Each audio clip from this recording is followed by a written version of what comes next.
All right, guys. So welcome back to another YouTube channel, and now we're gonna talk about the misconception of masculinity of Jesus. We are getting deep into this, so that way we can learn more to think more about Jesus, how he behaved, how we can do, bring that masculinity back us as a man, because we need more masculinity in our churches, in our families, in our society.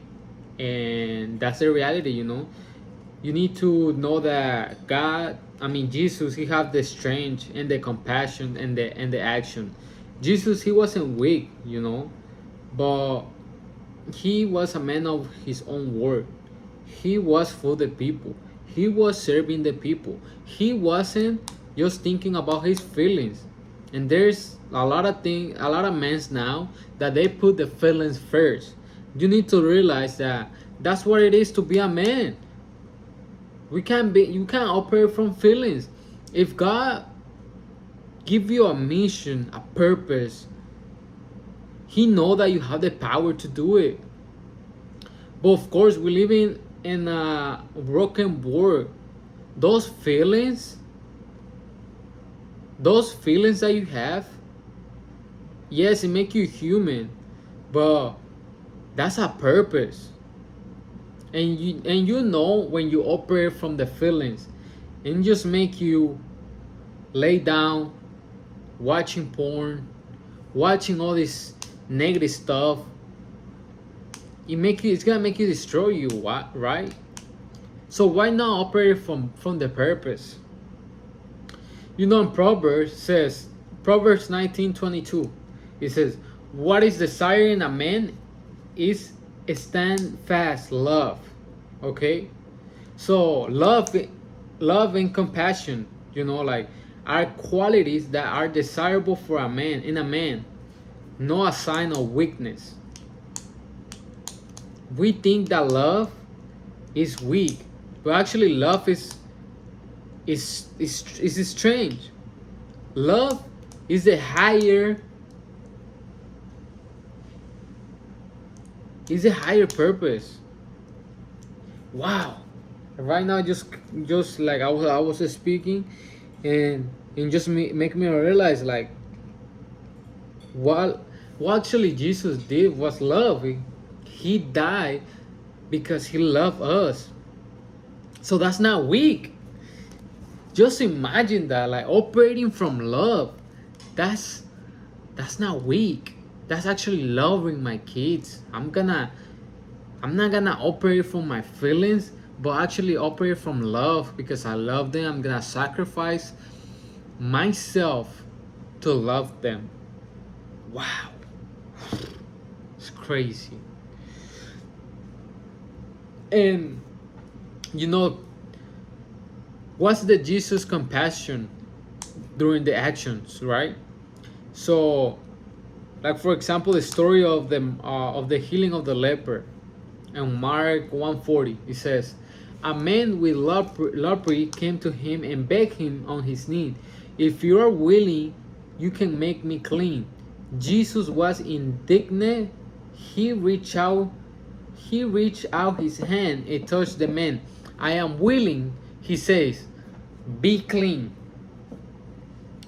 Wow. Jesus didn't just heal with his word, but he actually touched the man in a radical act of compassion, considering a stigma around leprosy. These moments show compassion. Like how Jesus stepped up on that man to show him compassion for the pain that he had. That's love. That's compassion. Because just imagine yourself, you see someone like with all this, like leper, but you have actually compassion for this man, that you actually touch him. You didn't care.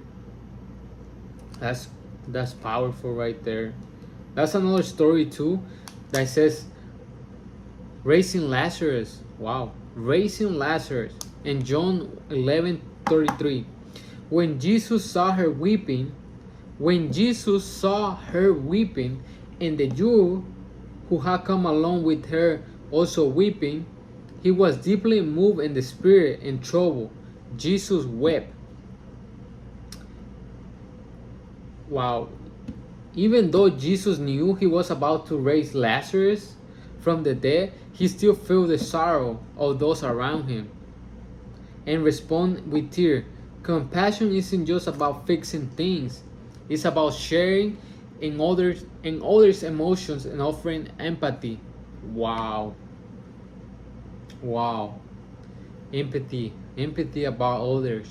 Even though he knew, he showed compassion for others because they were suffering. So how are you showing compassion to your family? Even though you love them, right? You're gonna make sure you're gonna lead them to the right path. You're gonna wake up every single morning to your future family and you're gonna lead them to the right path and you're gonna show them compassion. Even though they're not gonna understand, maybe your kids they're not gonna understand that why you wake up early to work on your best self, because it's showing compassion that you are working for them, you're working for the better you, because you know like that you love them. Wow.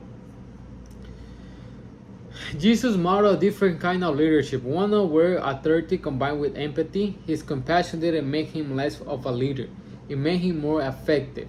Matthew 14:40. Matthew 14:14.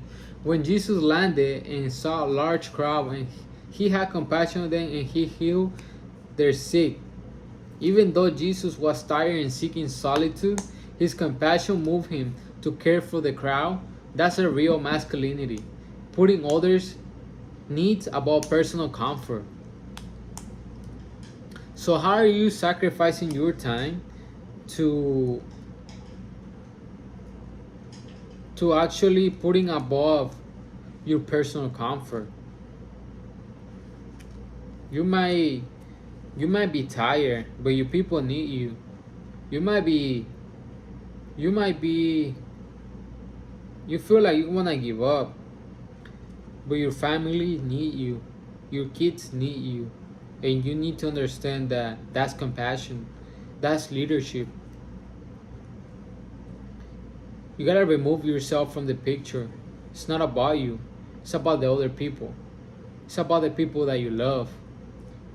How are you showing them your leadership, your compassion, your love? Because one thing is saying it, another thing is showing. Because and you know when you show compassion and love, they can see it and they appreciate it. So how can we practice a way to grow in compassion? So number one, let's start listening the struggles of others with compassion and understanding. In Romans 12:15 it says, rejoice with those who rejoice, mourn with those who mourn. Masculinity strength is displayed when you serve others, especially when it requires sacrifice. That's a real masculinity. That's a man right there. Serve one another humbly and love. Be open with your own struggles. Real men are afraid to show their emotions, with allow others to feel safe and cared for. Are you showing your people your emotions? That's not weak. That's actually strong. That's actually showing that you care for.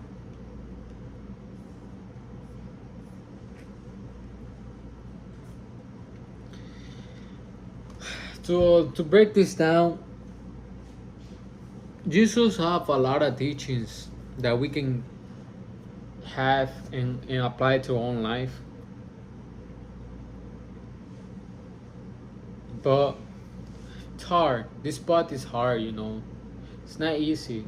So I salute you if you choose to take this route of becoming the best version of yourself, to follow Jesus, to follow this path that it's hard. No many are willing to walk, to stand firm in your truth, to stand firm in your and your values and principles, to sacrifice your time, to sacrifice your own feelings, to put others above you, so that way you can show them compassion, so you can become a leader for them.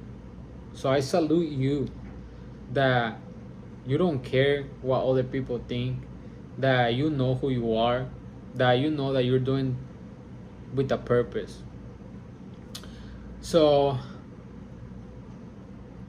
it's crazy to think how far we came from, being a man that was lost, that didn't have any masculinity traits in his life, becoming this man now that I am today, helping other people to find their purpose, to align themselves with their true identity.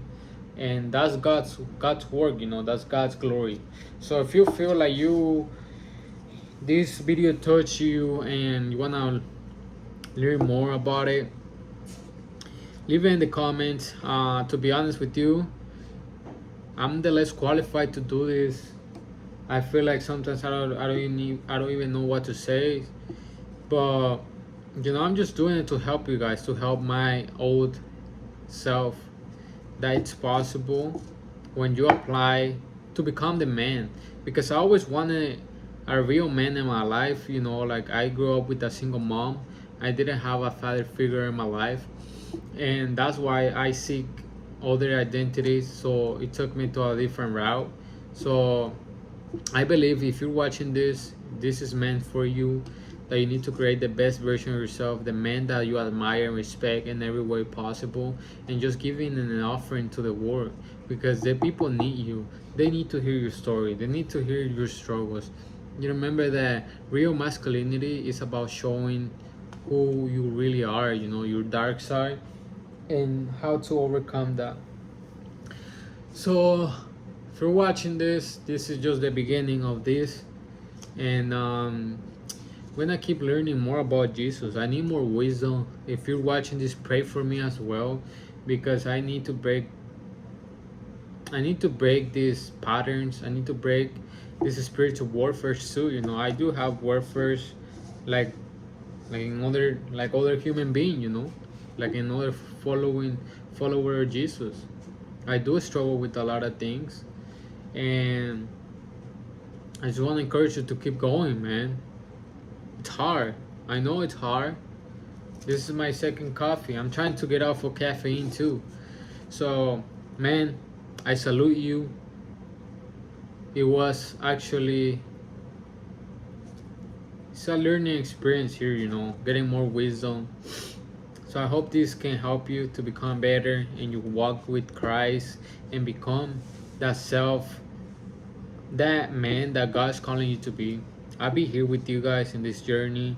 So I know God's not gonna let me down. He's not gonna let you down, and He's gonna put you through a lot of tribulations and a lot of problems that is gonna make you wiser. But you need to run to God. Don't run from Him, but run to Him. So I pray that if you're watching this, that something you can get off. In the name of Jesus, I pray, man, that you become better. Let's go.